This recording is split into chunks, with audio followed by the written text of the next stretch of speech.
Hello and welcome back to this channel. My name is Frida Wiesel, and in this channel I explore topics related to Judaism, New York City, and my specialty, Hasidism, which is the world that I come from. I do interviews, essays, food videos, and more. Today, for my long-form interview series, I'll be speaking to Peggy Greenfield, a certified relationship and intimacy coach who comes from the Hasidic community in Williamsburg and now serves as part of her clientele, this population. She also runs a popular social media account where she talks candidly about issues related to intimacy and sex. Now, a word of disclaimer before we begin.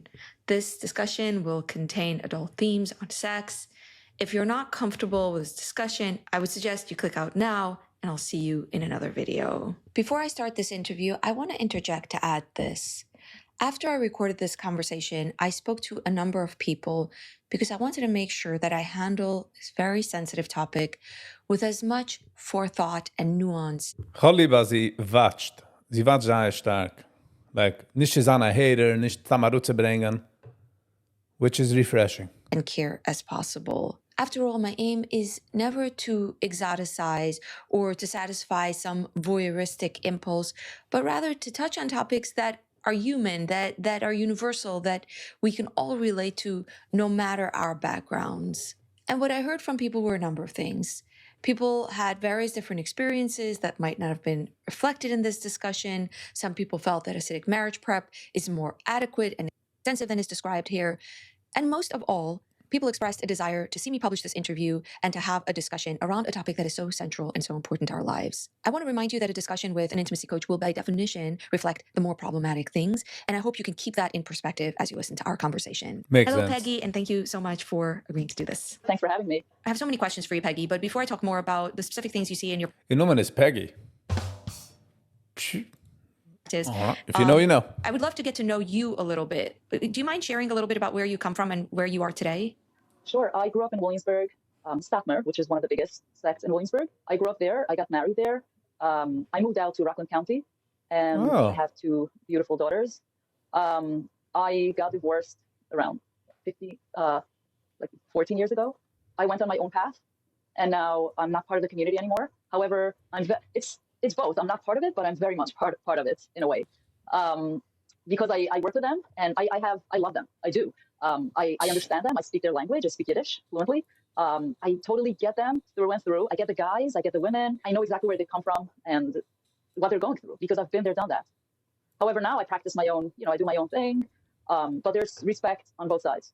What's your therapy practice? Like, how would you describe your training and what you practice? I took a 2-year training in Somatica, which is a school where they teach about it's you heard of somatic therapy. It's about the body, like what you feel, how you feel, where you store stuff. And Somatica is almost like the erotica of the body, like how you feel, where you feel triggered or shame or frustration, and especially in the sexual aspect. So I have a certificate in that. And then I did relationship coaching. I have a certificate in relationship coaching. And I want for the viewer who doesn't know anything about the Hasidic community, doesn't know anything about this unique population, to get a sense of the specific and unique challenges that people who you see who come from the Hasidic community come from, because they come from this very religious world. So can you, in your words, describe what their unique sexual learning Ich weiß nicht, wie viel ich kann do interjection, though, but background is for this specific population? So there's no actual sex education in the school systems. They usually don't know anything about sex. I mean, the majority doesn't know anything about sex or intimacy. Just imagine. They do not watch movies and don't see any type of affection or anything between their parents either. Like you don't really see parents hugging or touching each other, let alone not even like touching in a way where if you want to remove something from someone's arm or something, you wouldn't even see that between their parents. No hand holding, no type of affection at all. Would you say there's... Which is terrible, as in ich du kann a viele handheld, haltende Hand. Sie gehen etwas Ruf Rebbe, gemacht a point, sie halten seine Hand von seinem Wab, wenn gewalkt auf dem Gas. Und wenn die watcht auch at alte Videos, kannst du sehen, wie der Rebbetzen steht leben, Hand, man wollte einfach nicht getracht davon. Like der Rebbetzen, du, different times. Not even, no type of physical affection. True. That's correct. What do they learn about sex? What would you say a lot of people from the Hasidic community do learn about sex? Because ultimately, if you don't have sex education in school, you still usually learn certain things about sex because your body is telling you certain things in your teenage years, and not having a direct education teaches you things in an inadvertent way, right? So what would you say you would experience, but people do learn about sex in their childhood from this world. Some parents are more open than others, so they will tell their kids about the periods. Not all parents, not all mothers tell their daughters about their periods. Just imagine. So those who do will tell their friends. Hold on. Just imagine, als man sucht nicht für Kinder die Sachen. Die Mädel geht das oben. And it's gonna happen. And just imagine nicht suchen. Was gehst du davon? C'est just Trauma. Because der Mama weiß auch nicht, wieso man sagt, man hat gar nicht gesagt für ihr. Which is terrible. Terrible. If they have a married sibling and they heard things from others, from the older siblings, so they can, they will repeat it to their friends, to the younger ones, in any way. Before they get married, though, there is sex education. What would you say you know about that particular kind of sex education? Maybe from your own experience or what you're hearing from your clients. When they get engaged, they sign up. So the grooms, or the chassan is a groom, would sign up to chassan lessons, which is, there's like a teacher where he will provide an education, which is mostly consists of rules and regulations, what you're supposed to or allowed. Click on the picture from behind it. It's not, it's a shiny outline. So the ganz a shiny picture. Zwei Menschen kischen. Interesting. With your spouse after the wedding. And the kala, or the bride, would go to a kala teacher, and where she would explain, not in great detail at all, maybe with a little illustration, or she would draw something, or that would represent like a penis, and she would just talk around the bush and not really talk around the bush. Imagine the Husten kommt, ich habe ein Problem. Man kala geht nur in the bush. Hello. Just imagine the problems was bringt. Crazy. Explicit details, what they're supposed to do. A lot of them say your groom will tell you. He's going to know. Like, how would he know? He's going to show you or tell you. And the chassan teachers say the same things. They're like, your wife will show you, will lead you. And sometimes they fumble around because none of them get like a real, like a good education about it. Are you speaking, Peggy, from personal experience, or are you hearing this in your practice? Both. Yeah. Because, I also went to kala lessons. My own personal experience was I figured out facts about the birds and the bees from gossiping with girls. We surmised what sex was without it being entirely clear what sex was, but we understood, my body definitely understood what sex was. Like I had a kind of a hormonal feeling of what sex was. Is alles maßbar, das ist eine, was man wohnt in New York. Like, the information, hand kann man schon nicht zurückhalten, the information wegen the phones and stuff, but imagine sein 20 Jahre oder 18 Jahre herangehen in einen Raum mit einem Fremden. Und sein all the way intimate mit them. What a crazy dreidel. And I was sent for lessons as well. But I only really know my own experience. I got these lessons where I was taught very explicitly about my bride teacher tried to be really direct and tried to name everything, I think. Would you be able to talk about what you're hearing in specific? Like, can you give examples of what you're hearing people talk about? With a groom teacher or the chassan teacher, so he would just say that a female looks different. He'll describe the anatomy of a female, that it looks different than the male. There's no penis there. There's a hole. And the females have a hole where they pee, the urethral opening. And then there's the vagina, the canal, where they're supposed to go in. So they tell them that they're gonna have an erection. And once they have an erection, they should go in, and the wife will lead them in there. So the wife will tell them where to put it in. He tells them that it will hurt because their hymen is closed, and so he should just do it really quickly. Oh, holy shit. I'm madlig when this is doorgegangen. Just do it really quick. Like, that's if you man to a bandage. Rapidly, like just go in, quickly, get it over with, and get out. Se sounds as a mission. Se sounds as a military app. Like, ga eraan, harga samenbeladen, en kim zurück raus. Some say that there should be a little bit of kissing and a hug before they enter. Most don't talk about elaborate foreplay. Penny G, hello and welcome. Hello.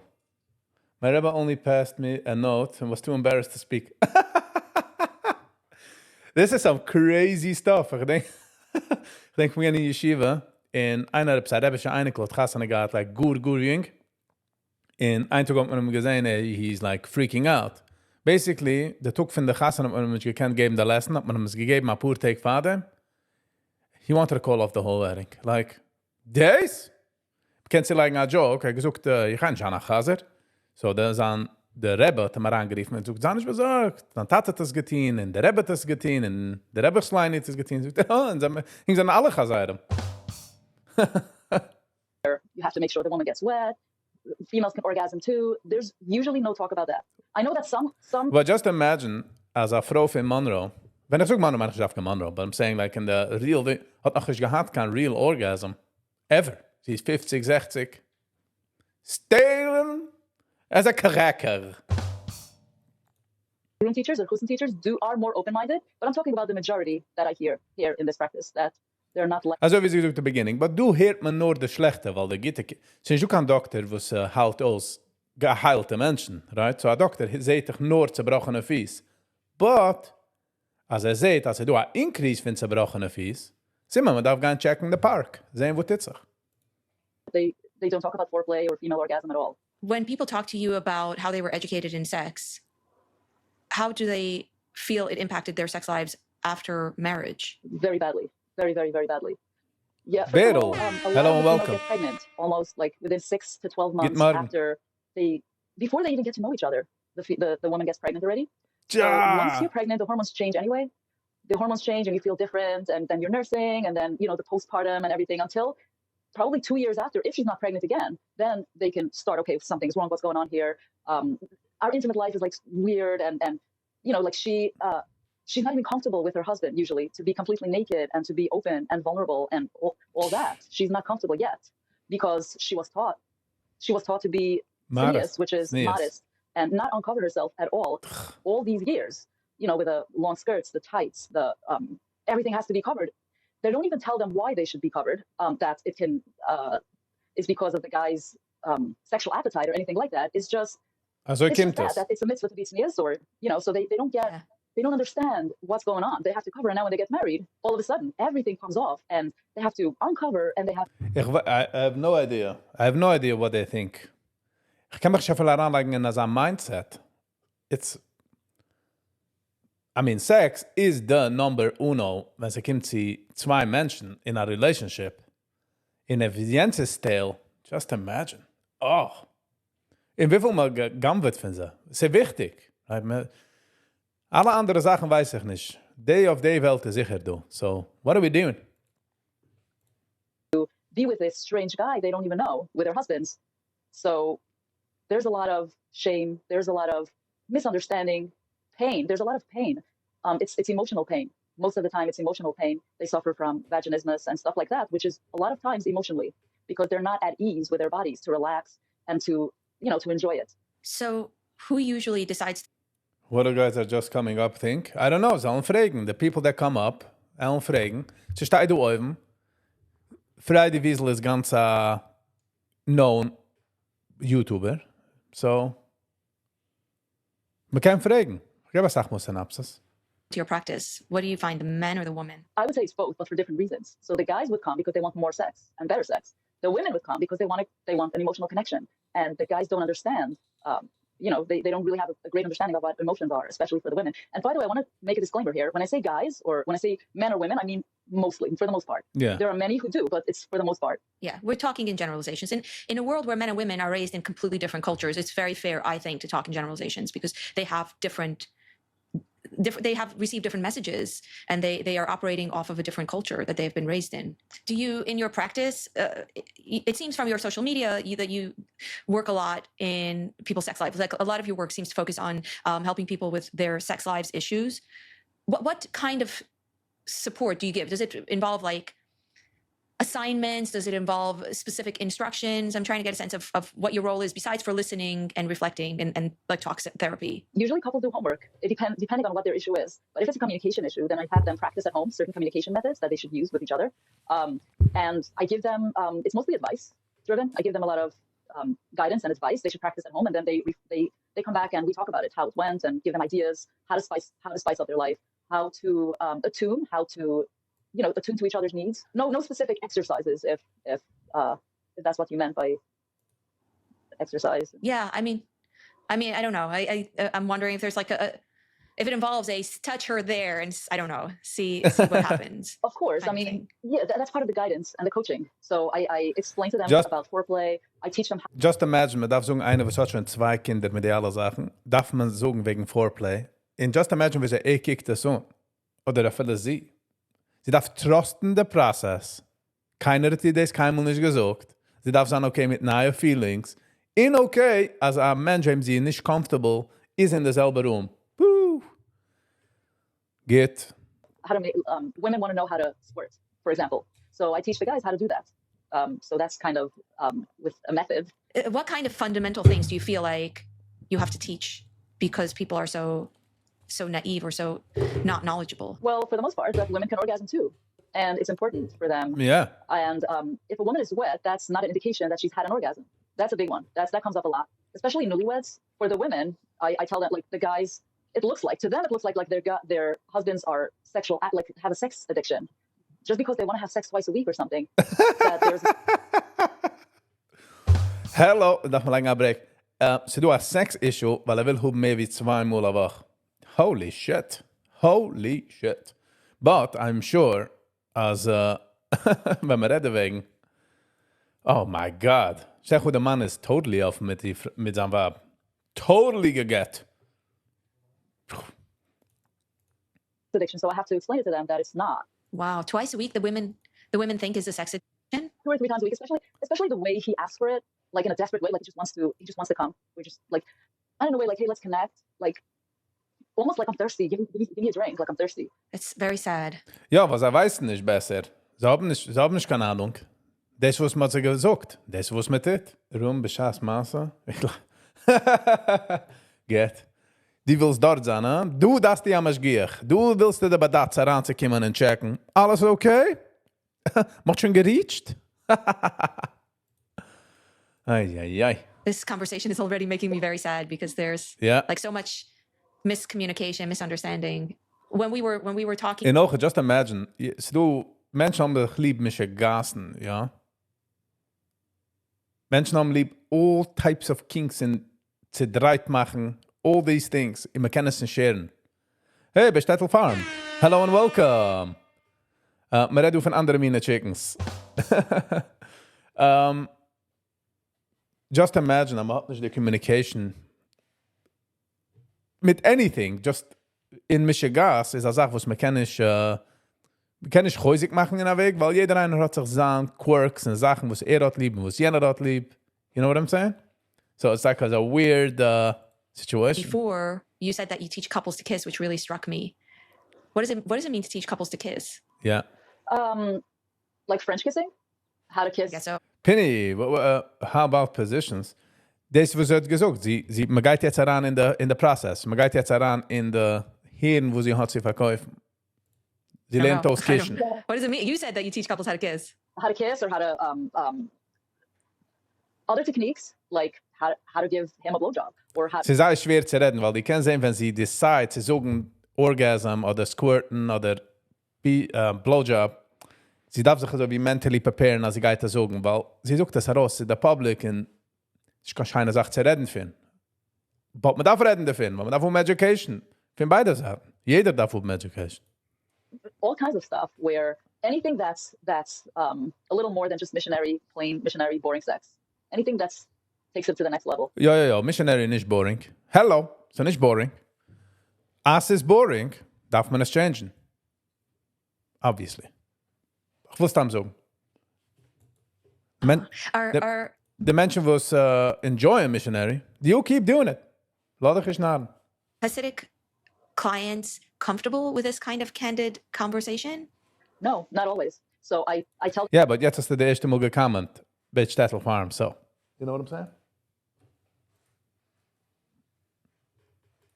I usually tell them beforehand that we're going to talk very openly.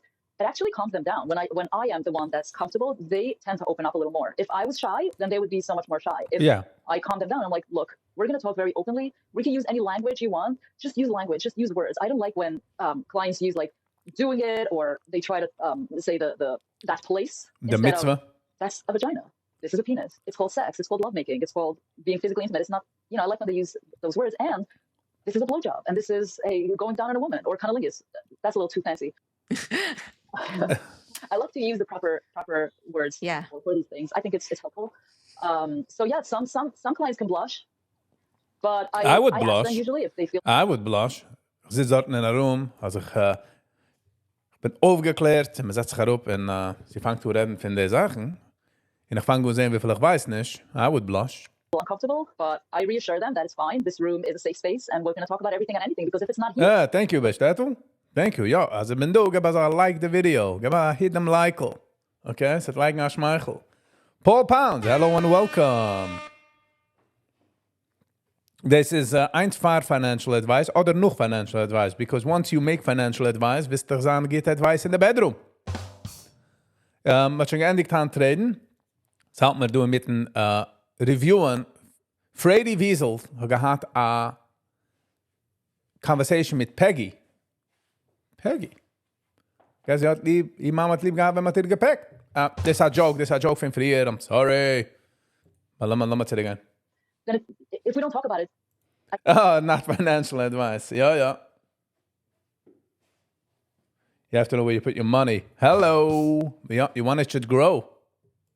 Not in the hope. I'm sure this happens a lot, that one part of the couple, one partner is eager to have the discussion and the other partner maybe is coming as a reluctant participant to appease. I have it often. A lot of the times I have guys come without their wife's knowledge. I basically teach them how to talk to their wives, how to bring her over here, what to say to her. And so she wants to come here. I usually touch emotional intimacy so that she's going to want to come here, because trust me, before they come here, they talk to them. They're unhappy, and the women know that they're unhappy. So they're like, so he's fed up, and he's like... Zij connect nicht. They're not happy because they don't connect. They don't, ze zijn niet eye to eye. Okay, I've got to come alone. And then she's usually the one that doesn't have, that's not satisfied with the emotional part of it, with the emotional intimacy. So if I tell her, if I tell him to tell her, like, we're going to talk about emotional intimacy, it's not really about sex. Sex is an outcome. The emotional intimacy is where it starts, which can lead to great sex. So he says it to her in a way that would make her be open to the thought of coming here and talking about it. And watching the picture in the background, she's an intimacy counselor. So she had sexual pictures behind to make him feel comfortable, you know?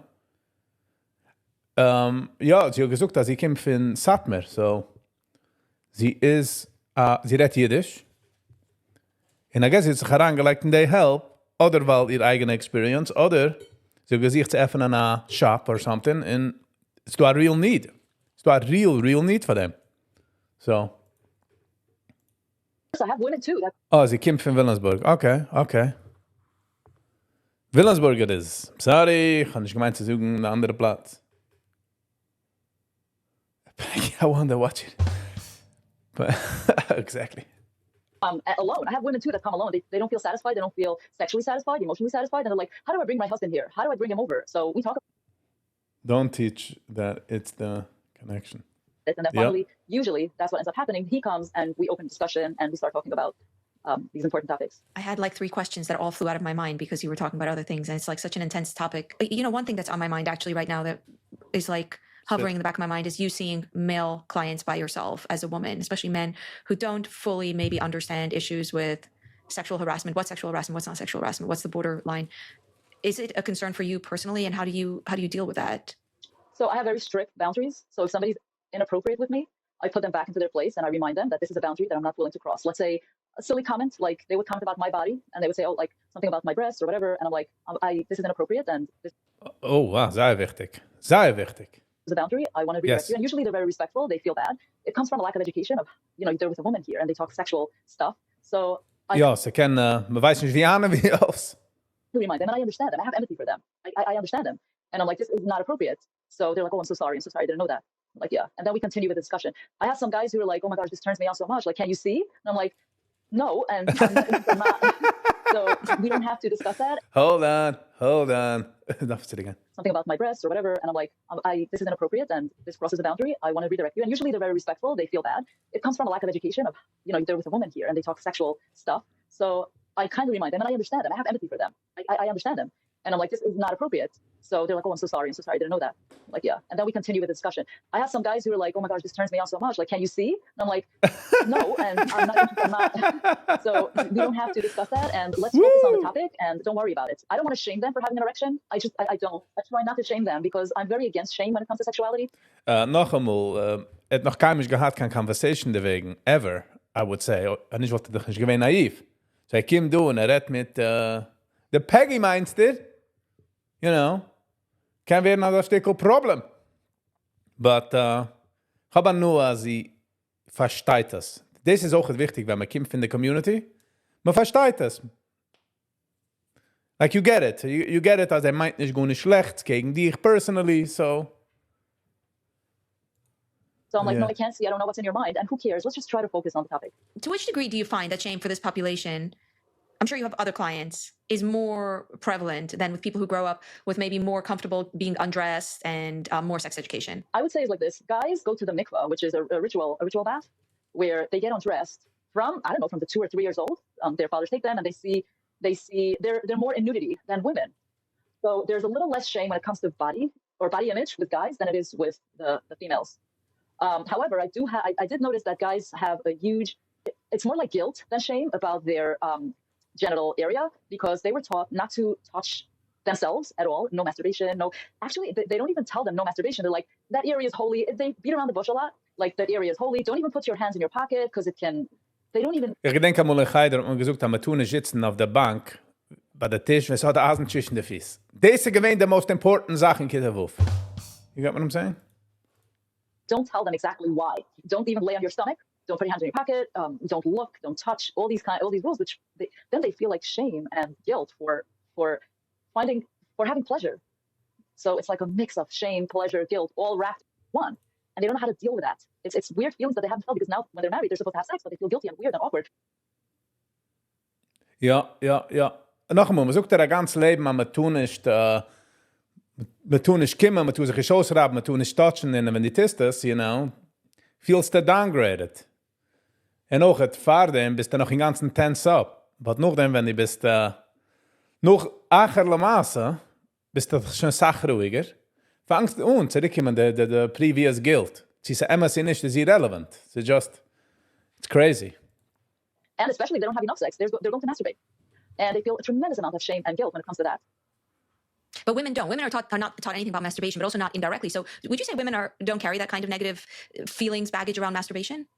So women are taught about snipped, about modesty, and where they cannot show their body. I mean, I'm not even talking about the genitals or anything. I'm talking about like elbows or collarbones or the knees. Everything has to be covered completely, no skin except for the hands and the face. So there's a tremendous amount of shame, especially the first few weeks after, when you're supposed to take all the clothes off. There's no hole in the sheet myth. So usually the bride or the wife, the newly married wife, would remove her nightgown, and that's very, very, very shameful for her, because she's never been nude in front of other people. However, when they go to the mikvah, the ritual bath, they are completely nude in front of the mikvah lady, the lady that leads them down to the water, to the, how do you call that? The actual mikvah, the actual body of water. That's a little pool where the woman has to go to immerse herself after her period. Yes, and that's the first time they're completely nude in front of another female, usually an older female, but still, there's a lot of shame, and a lot of women, they really don't like to go to the mikvah because of that. Okay. But this is one big reason that they feel weird and awkward that another woman is going to see them. However, they're very respectful. I found when I went that the ladies, usually they have a towel open and they cover their face with it to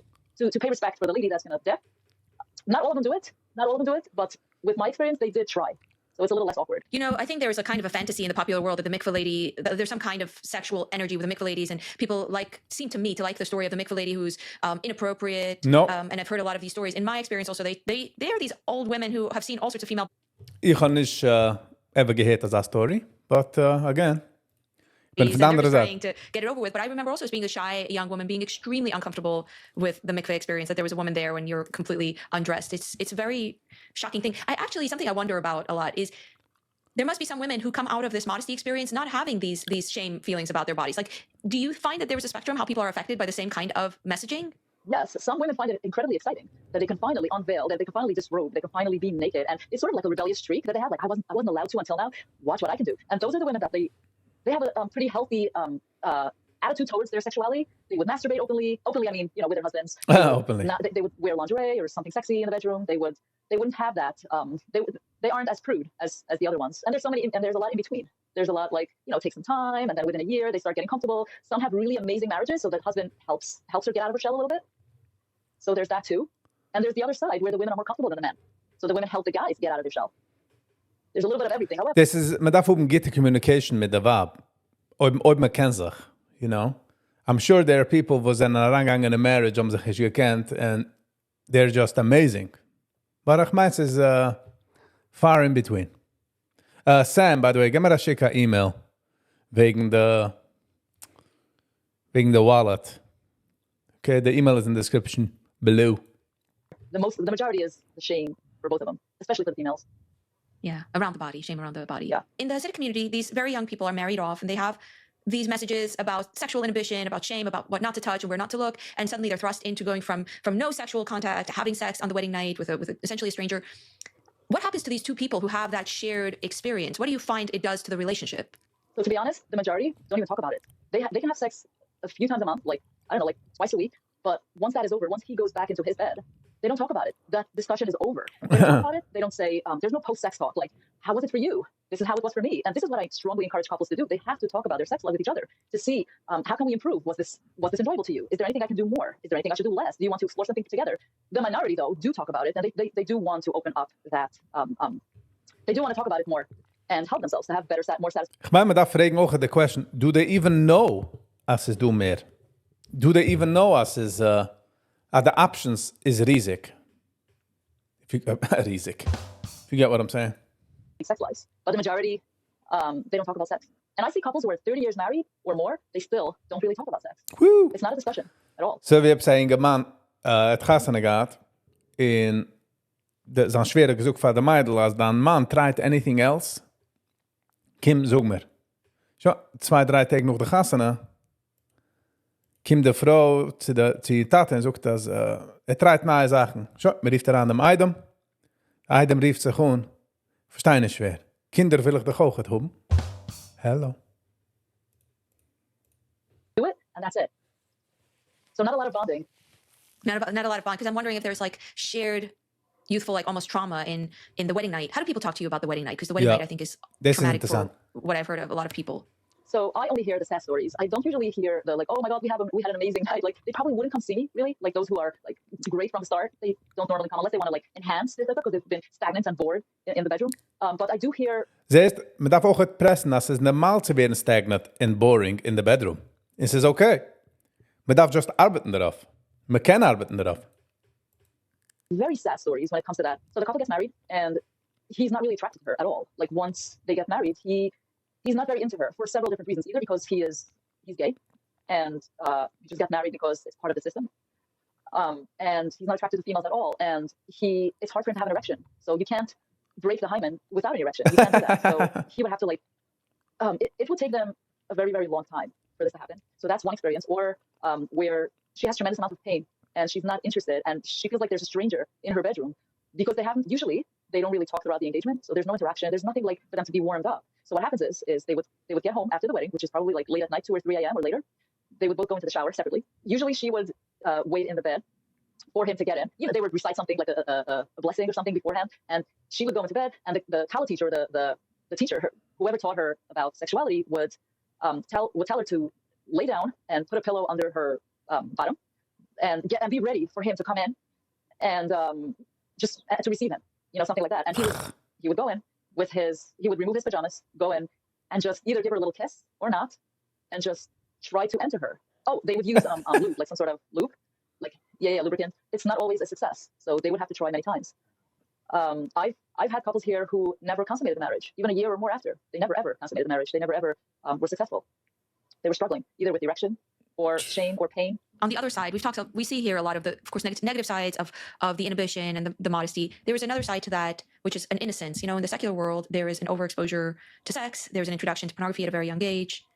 Too much. Do you find that people have a certain degree of innocence because they're so sheltered? Would you say that's correct? There's for sure an innocence, especially with women. Also, you have to understand that a lot of the guys have seen pornographic images or videos even before they get married. A lot of women haven't. They have no idea.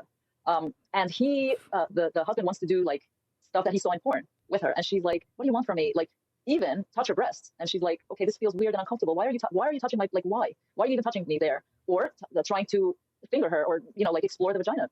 And she's like, this is strange. This is weird. This is like awkward. I'm not even going with oral sex. That's like a whole new topic to discuss. Because there is a religious issue with oral sex. Oh my God. Just imagine that. Maar zoekt er ganze Leben no. Nu kim dan Bashirte in yes. Phew, must be terrible. I usually don't hear this in my practice. I usually don't hear about the religious, not so much. It's more of, it's disgusting. Like, it's something that's, why would I go there? Why would I do it? Like, it's gross. Something like that. More than the religion. that men feel like it's gross, Both or of both them. genders? Both. I find that men find it less gross than Yeah. women. Men tend to be more into oral sex, giving, and women don't really like, giving oral sex. What's your advice on pornography when people come to you and they say they watch pornography? What's your opinion on it? Stay Watching back. separately, I don't think it's a good idea. I don't think it's a good idea for guys to watch porn because it gives them wrong expectations. There's no education on how females like to have sex. It's not real. It's like watching Fast and the Furious in noch dem geben für einem driver's license. Like, bis 18 Uhr alt, als gewatcht the movie Fast and Furious, jetzt get man der license. So porn is mostly geared towards guys. There's even a genre in porn where it says female porn, where it's like more romantic and slower, and it's not so action-based.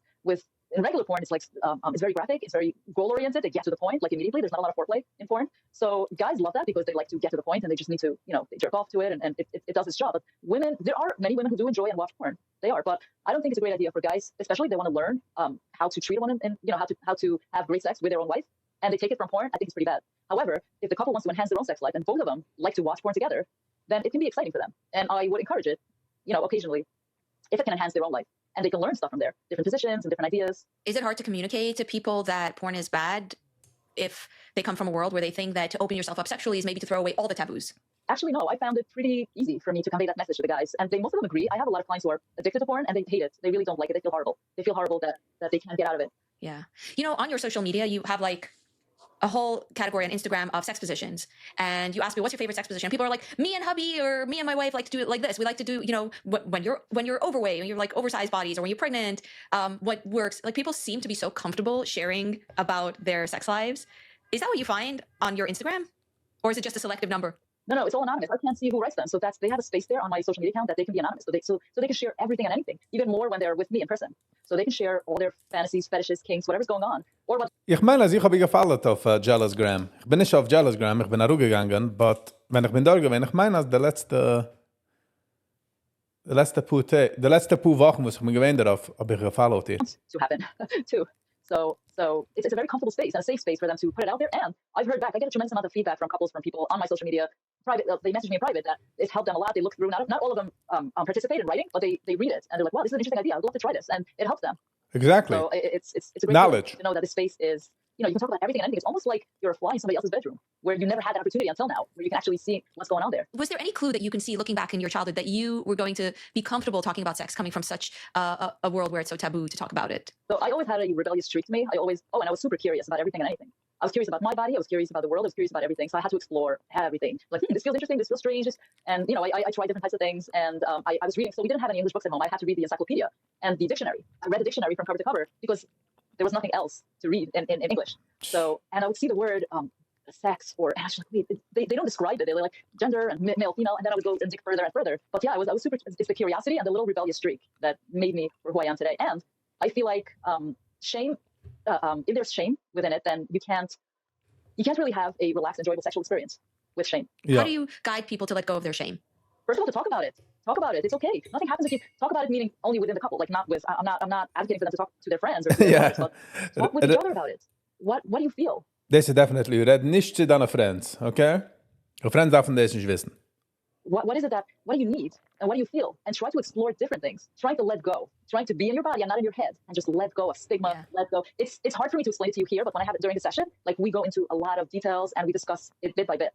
So it depends on where the shame comes from, and I try to navigate them in a way where it's comfortable enough for them to just let go, and also that it's normal, that it's not weird, and a lot of other couples do it too. For example, like if he wants to go down on her, just giving an example, she's like, it's so embarrassing, like I feel so awkward and weird, like why would I want another face in there, like, so I tell her that so many couples, it's a very normal part of. She's like, really? Other people do it too? I thought it's only my husband who wants it. That's crazy. They're like, no, this is kind of not really. Like a lot of couples do this, and they're like, they feel more calm knowing that they're not the only ones, and their husband isn't crazy for doing it, for wanting to do it. Can you talk more about what kind of shame? This was a very interesting example. Can you talk about how it might apply to men? So I have couples where the women are freakier than their husbands, and they're more open and comfortable, and he's like shy and not comfortable with his sexuality. So I would talk to him about it, and also a lot of them think that women they should be quieter about what they want and need, like their desires. They shouldn't be so outspoken. It's like, to them, sometimes they feel like they're being a slut, and I really, really dislike that word. Bist das Slot sind dann Mann? Isn't das nicht kein Bruche? I really don't like the word slut or whore or whatever that is, like, especially when it comes to marriage. Like, be the most slutty you can. Yeah. And there's nothing wrong with it. There's nothing, Being verkehrt. There's nothing shameful or bad about it. It's even better. In a way, it's healthy to be Exactly. comfortable and be yourself. What is this? He might have a problem with it for many different reasons, because growing up, like, you don't really talk about it. And also, females are supposed to be the modest ones. They're not supposed to talk about what pleases them in the bedroom, or they want to have That's not true. They want to squirt. And the guys are like, they're not used to women talk like this. So it's kind of intimidating to the men. It almost feels emasculating to them that they are more modest than their wives. Now I try to talk to them to open up a little bit and to go step by step and try to look at their wives as super healthy. And eventually they would have amazing passionate sex because she is all the way the other side, and he doesn't have to meet her needs all at once, but very gradually, and he'll see that he will. Hier sogar habe ich, wie lang der Needle, the arrow is auf herauf, ist schon gut. Darf ich anrufen? It just has the head up, as they say. Because his wife would be so much happier. To which degree do you find people are come to you seeking a happy marriage? Like, how much do they prioritize? They want their marriage to be good. Most of them, and I have guys who open up. They're like, they were cheating a lot, but ultimately, at the end of the day, they wish to not be able to cheat and to be with their wife. They would do anything to just have a normal, great sex life with their wife, much rather than going to find other females. So most of them want to have a great, amazing marriage and sex life. To what degree is there an issue with rabbinic authority needed? Do people say, well, you can say there's not a problem with shame, but you're not a rabbi? Yeah, I have it a lot. Especially from women, they call me up if I have a backing or a hechsher. A hechsher is like a stamp, like a kosher stamp for my work that I spoke to a rabbi, and the rabbi's like, yeah, you are qualified to teach our community about sex. So usually I tell them, no, I have no rabbinical background or stamp or anything like that. But honestly, I don't need to, because I don't talk about the halakhas or the rules. I don't talk about my hashkafa or my way of life. I don't tell them, hey, do what I do or do what I used to. Like, I don't talk about that. I try to analyze what are their rules? What are their boundaries? I talk to them first what their boundaries are. And I ask them, do you guys watch movies or no? If they say no, we're going to redirect and find a different route of how to enhance their life with, certain things. You see what I'm saying? Like, but the majority don't really have an issue with that. It's just the nuance who are inquiring about my service. They're like, do you have, they're nervous. They don't know what to expect. They're coming to me knowing that I'm not part of the community anymore. They're like, what is she going to tell us to do? Like all these non-Jewish things, or I don't know what's on their mind. Like, because every way of life, they need a stamp, a kosher stamp, their phones, their everything. So they're going to talk about this most private parts of their life with someone that's not in the community. That's like super taboo. But most of them, very religious, very conservative. They don't even have a smartphone, and they come here with their wives. But I respect their boundaries tremendously, and so I cater to them in a way where I know that it's okay for them, because I know the community, so I know the nuances. I know what to say and what not to say. To some. Yeah, you read where they are in the religious spectrum, what their place is, what their boundaries are, and you respond to that. You're not there to challenge them on what they believe. You're only there to work within those parameters. Absolutely. Not only do I have to read, I can ask them straight up, do you want to go there or not?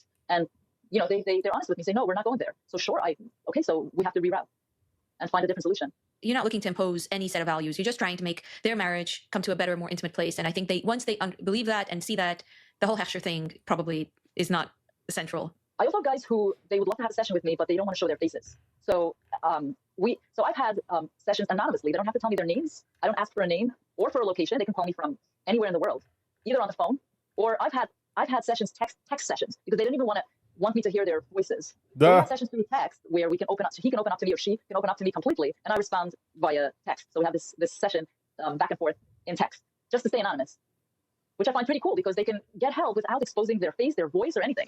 And they pay with there's an app, Cash App, where it's like anonymous. It's anonymous pay. I just hope that I'm not coaching my siblings or people that I really know through those anonymous. Oh yeah, that's so funny. Yeah. You walk the streets and you're like, is this person someone I coach? Yeah, I would never know. You would never know. It reminds me of the days that I was Zeg hoe ze gaat daheim is he coached einem your first cousin, huh? early days online when I was still a Hasidic woman, and I had an anonymous blog, and everywhere I went I was like, do I know, is this person the person I talked to with a pseudonym?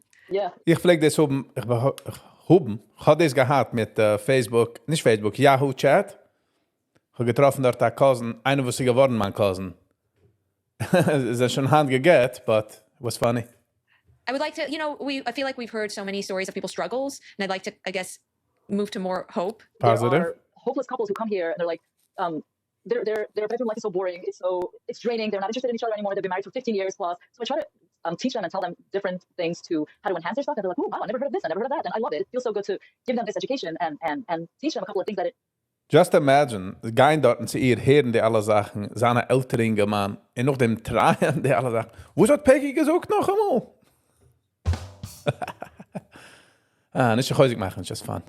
don't know. And then the feedback that I hear that they tried this and they tried that, and it really helped them. I get a tremendous amount of feedback. They message me with amazing feedback of this has helped and that has helped, and they learn to communicate. They learn to talk about sex after they have sex, so they can learn, oh, so she liked this and I like that, and they discuss it. And my main focus is talk about it. Just talk about it. And this is, I always respond, communication. This is the number one step. And couples do start talking about it. They start using sex toys. They start using certain things that would enhance their life, their intimate life. Gets a varför an so sex toys.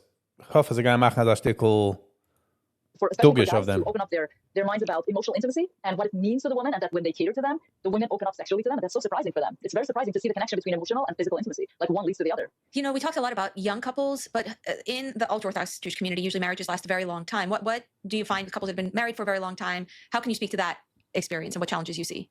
Well, if the women go through menopause or perimenopause, I highly encourage them to take the HRT, the hormone replacement therapy. Estrogen. Estradiol or whatever it is, they should incorporate in their lives, and it totally helps for many to do that. Also, guys suffer from erectile dysfunction. There's a lot of premature ejaculation, erectile dysfunction, and all that. So I encourage them to, healthy diet, and that's always going to be the thing, like exercise and diet, because the erections and that type of stuff is about the blood pressure. So encourage running and walking, going to the gym, and trying your best to be healthy and have a positive attitude. And most importantly, orgasm is not the be-all end-all when it comes to sex. Try to embrace cuddling. Try to embrace being intimate, being affectionate, without having orgasm as the main focus, because it isn't. It shouldn't be. And that's a big one. Like, how do I get my wife to orgasm? It's a must for the guys, but it shouldn't be. It shouldn't be, really. Something I wonder about is, these couples get married in arranged marriages. I find that the number of people that your odds are likely to be attracted to is pretty slim relative to the overall population. So it feels like a lottery when you arrange marriages in terms of, are you going to be attracted to this person? Definitely. However, attraction changes with age. You can be attracted to someone when you're 19, and you can be attracted to someone completely different when you're 25 or 30, right? Like, and 40, and on and on. Attraction changes. However, if you're really not attracted from the start at all, like that person completely puts you off, and you feel disgusted by them, there's very little to do, to be honest. There's very, very little to do to create a spark. If there hasn't been a spark at all, it's hard to create a spark. But if there's been a spark, but it doesn't shine, it's just like dead, then you can reignite it. Just imagine Sunday Bucher was met de hungetrunga shiddig where die hast zero alike. Has been ignited before. Hell. It's almost impossible to do that. It's almost like conversion therapy. If somebody's like in the gay community, right? If somebody's like attracted to men, like, they encourage them to go to conversion therapy so they can be attracted to females. It doesn't really work like that. That's what I was also thinking about in terms of attraction. What happens if you're gay? If you have same-sex attraction, you're in this marriage with opposite sex? I know many couples who are like that. I know many couples who the women are completely gay. They're married. They have kids. Miserable marriages because they are gay. A lot of the times the husbands know. There's not much that can be done. Some of them meet up with other females to have that, extra kick on the side. Not all do. It's very hard for them to be open and to go out in the world and to find other women. And the shame of telling, hey, I'm a lesbian, like I'm not attracted to men. And like with men too, like, and they can't get it from their wife. What happens when a couple comes to see you and one of them is gay and they're like, I really, really want this marriage to work? I've had this before. And so I say it depends how high the libido is, right? Like some people have like a really high, they just have to. Some don't really have a high libido to begin with, so they're okay, they're kind of okay. So I try to see what they have in common and to bond with whatever they do have in common. And intimacy doesn't always have to involve the genitals. Intimacy can just be heart to heart, intellectual intimacy, spiritual intimacy. They can connect intimately through other means. MCETS, hello and welcome. For them to be kind and nice and loving to each other, even if they aren't connected in that way. Try to be understanding, try to be kind, try to be loving, especially if there are kids involved. If there aren't any kids involved, I encourage them to not stay. I mean, it's not for me to tell them what to do. However, I ask them, why are you staying? I have a question here. When we spoke before the interview, you said that some of the most pious couples have the most kinky sex lives. And after we talked in the pre-production meeting, I was wondering how you know. Like, why do they even come to you if they are so conservative and they have such great sex? First of all, any trading, has een hand getrade, maar tarugerik de main is a green talk. So, Green Day. We're holding it low. We brengt erop de overall red. We gaat de overall red, we brengt es erop, het hand is a green talk. So, sind wir gegangen zu Friday Wiesel, hat interviewed Peggy Greenfield. Sie ist ein intimate counselor, so.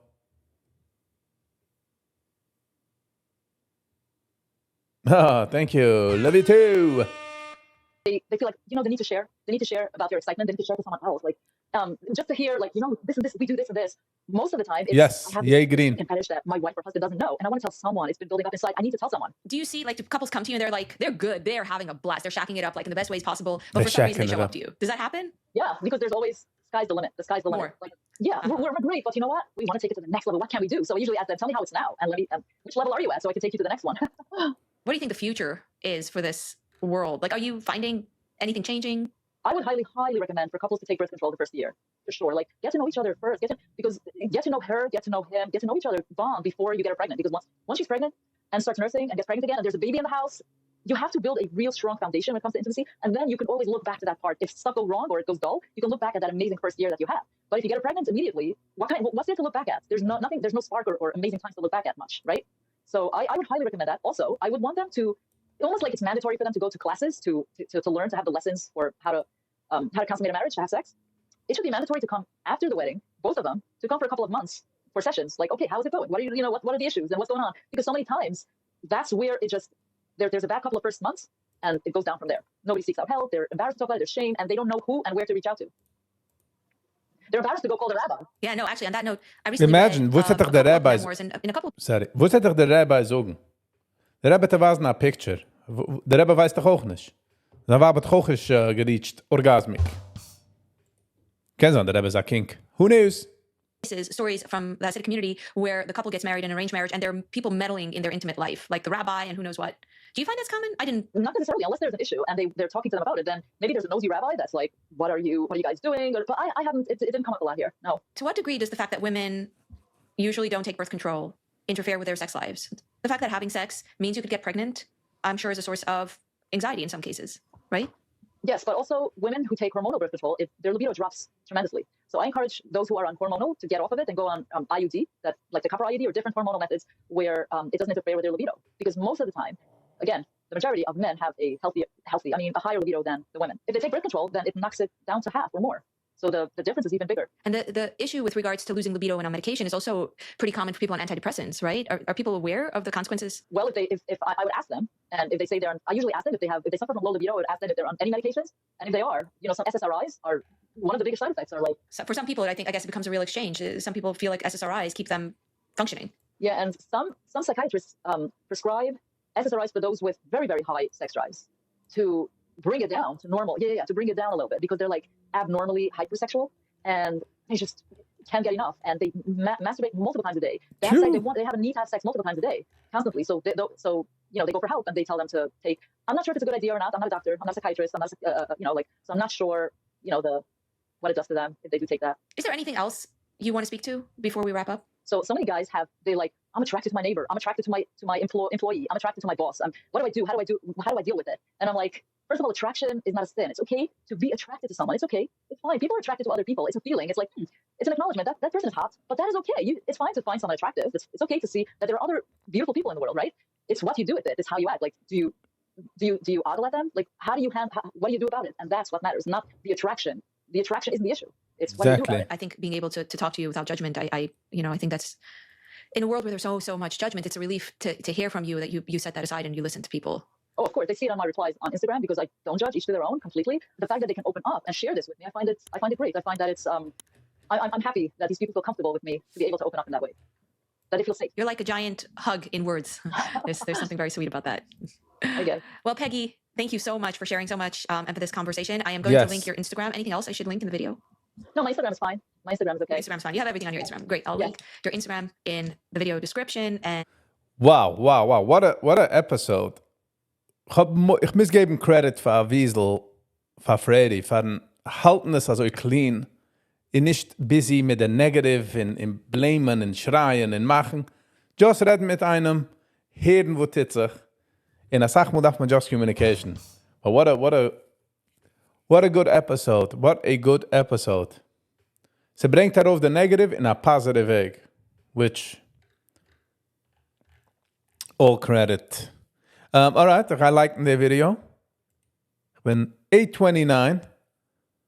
Was nicht easy zu liken. Und als ich auch schon geliked, please, da alle Menschen, was watchen, please gib a like the video. Gib a Futter rüber zu der Like-Page. Gib a Klickel. Sie können raushelfen. Sie macht ein größer Chilik. All right, Chevra. It has been a pleasure. It has been amazing.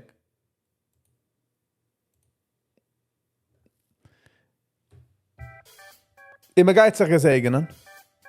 Geht auch ein von dem Live. Ich will geben Schkoch für jeder einen, was es du gewinnt. Für alle Commenters, für alle Viewers. Viele für die Maneta, viele für die Schuhe, viele für die ganze Sache. I appreciate it. Für die Chevre, die mich geöffnet für andere Tab. I appreciate that as well. Every view, every like, every share, every comment macht ein riesiger Glück. And obviously, die kannst werden a member. Please get join, werden a member. Alrighty. Have a lovely and awesome day, everybody. We'll see you on the next one.